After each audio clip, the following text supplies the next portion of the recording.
Of course, if you're fighting for your country and you get shot or hurt, it's a terrible tragedy. Of course. Of course. But maybe...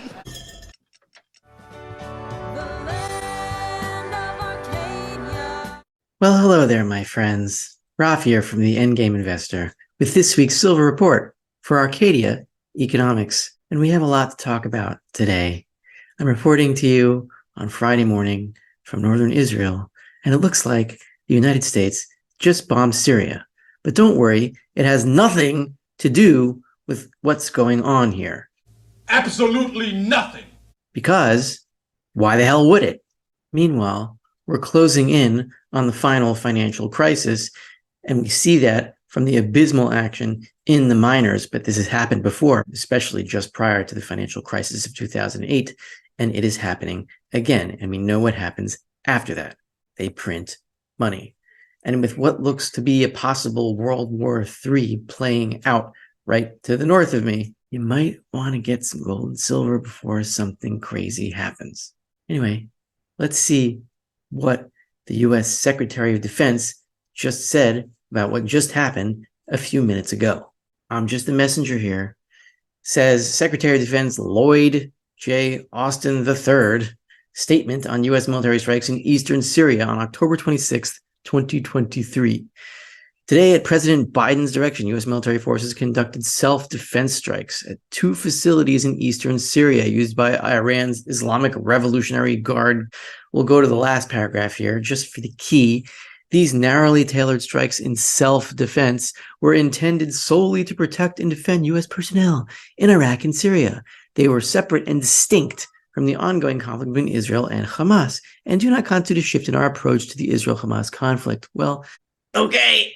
We'll just take them at their word. And by the way, what are U.S. forces doing in Syria around their oil fields? I mean, this doesn't seem like the most peaceful of activity, and maybe they should get the hell out of here. Maybe if you pick up a gun and go to another country and you get shot, it's not that weird. But maybe this has absolutely nothing to do with what's going on in Gaza. Nothing! Absolutely nothing! But maybe it does. Anyway, on to this week's Silver Report as the world is on the verge of blowing apart at the seams. Let's talk about the miners for a second. The mining stocks have performed abysmally over the last few weeks. I think 2 weeks we've expected them to go up, and they have not, as gold has gone up and silver is also trading sideways to down a bit. What is going on here? And by the way, this week's Silver Report is sponsored by Fortuna Silver Mines, symbol FSM. We're just going to go into what the mining stocks do just before a financial crisis. And now this chart is a chart of the gold versus the Huey Gold Stocks Index. In 2008, just prior to 2008 financial crisis, what were these stocks doing? Well, look at this. In August of 2008, the gold to Huey index started to rise.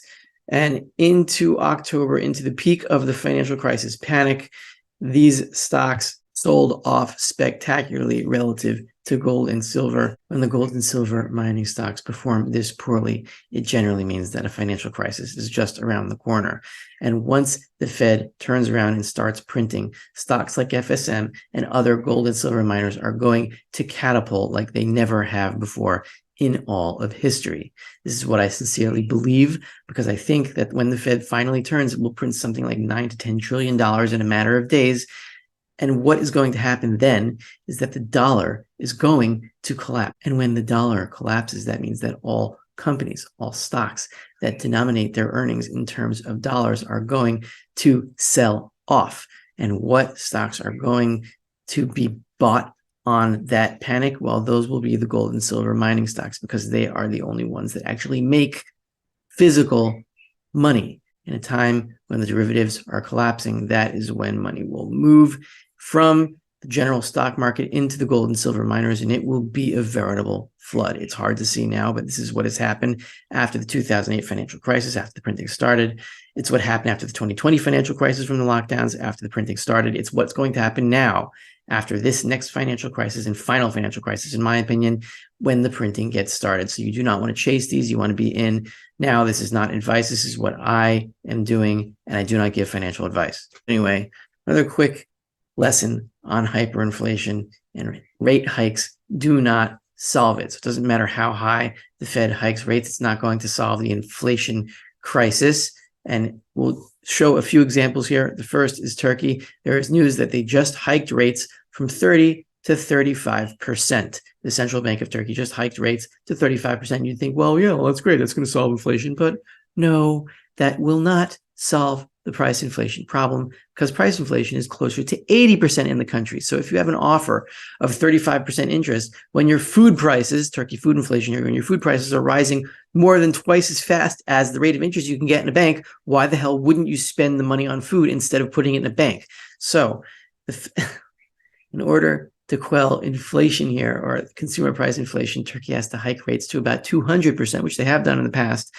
But this is not going to work. This is not going to help, because doing that is going to collapse their banking system.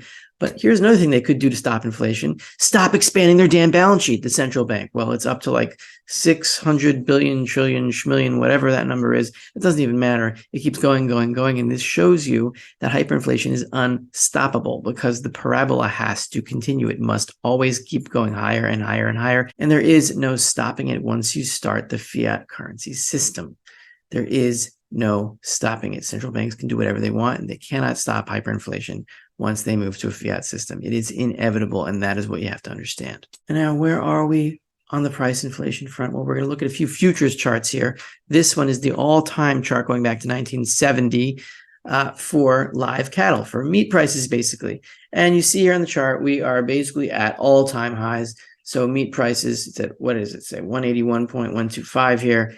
Just below all-time highs, which were hit like maybe a few months ago, 2 weeks ago, something like that, very recently, and they're just going to keep going higher because, that's what happens in a hyperinflationary environment. We're going to go to the next one. Oh, remember that movie, Trading Places? It wasn't silver. Who cares about silver? It was orange juice the whole time. The whole time? The whole time? The whole time? That's what you wanted to buy. That's what was going to go parabolic. That's what's going to protect you from hyperinflation. Orange juice futures. Okay, now we understand. Here in New York, they trade everything. Gold, silver, and of course, frozen concentrated orange juice. We should have just gotten the message from 1983 when that movie was made. But we didn't. We bought silver instead. Well, yeah, in the end, it's going to be silver. But right now, it's orange juice. The final round will be gold and silver. And once gold and silver go parabolic, they will stay there, because there will be no more dollar. And then there will be a global currency reset based on gold and silver, because there will be no other option. What else is at an all-time high? Well, you got butter. Butter. Butter is at an all-time high. You wonder why you have high meat grocery bills and why you have high butter bills.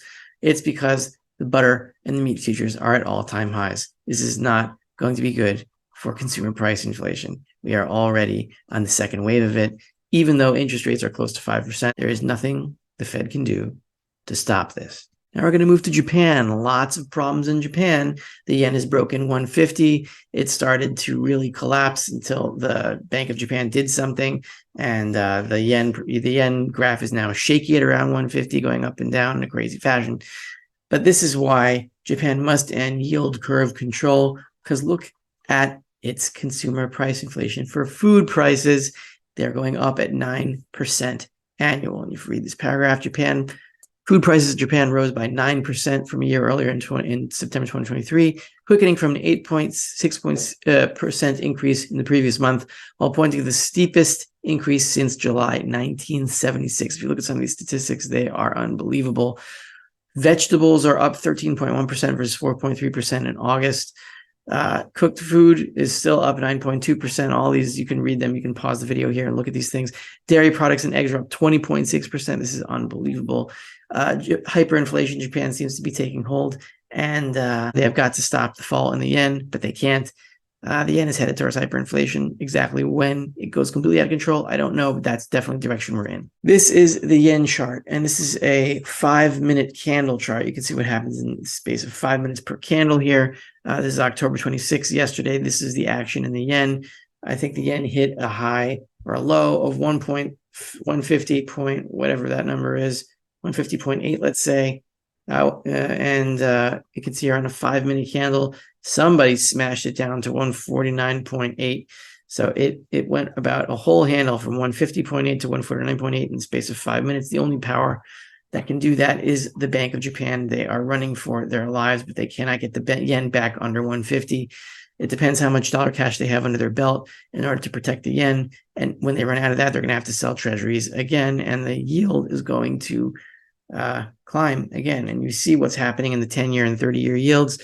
Treasuries are trading like penny stocks. This is not very stable, and it has a lot to do with the war going on over here. And it looks like we are in the last throes of the US dollar system based on treasuries throughout the globe. In terms of the yen, this is a 50-year chart going all the way back to the 1970s, 1973 here. And here you have the last line of defense at 158. This is going back to 1989, 1990, when the Japanese stock market topped out and has never seen those tops since. See here that in this chart, we're at 150.45, double topping over here from, I think this is October 2022, when the yen last reached this level. This is the last line of defense until 158 that we hit in 1989, 1990, and after that, there's it's going to be a waterfall, and the yen is going to collapse. So the Bank of Japan has basically 2 targets left before the yen is in complete free fall. We'll see what happens. We could get there quickly. And let's go to the U.S. monetary system now. The new statistics on the U.S. money supply came out on Tuesday this week, and we see here that the deflation continues relentlessly. We hit a new low of 20.609 trillion September 25th. And there's typically a little bump into the next week, which is a week after September 25th, going into the new month, October. So there's typically a bump there, but it is not a new high. The deflationary trend continues here with the money supply continuing to fall, which means that the stock market, U.S. stocks, mainstream stocks, will continue to fall, and we're getting closer and closer to the final financial crisis as the money supply continues to deflate. And so what we have, people, is we're on the verge of a major war involving the U.S. and, God forbid, Iran or Syria. It's not fun being in the middle of this. I wish the U.S. would get out of here and stop trying to take countries' oil. What the hell are they doing in Syria? I don't know. They should just get out, and they're making me nervous. But it looks like we're on the road to something big and scary. And nobody is going to be able to tell the daily movements of gold and silver in this environment. But if a major war does break out, the metals are going to be the safest place to protect your wealth. And that is my personal opinion. And I don't think it's that crazy. This is Rafi of the Endgame Investor with this week's Silver Report for Arcadia Economics. And I'll see you guys next week, hopefully not in a state of complete war.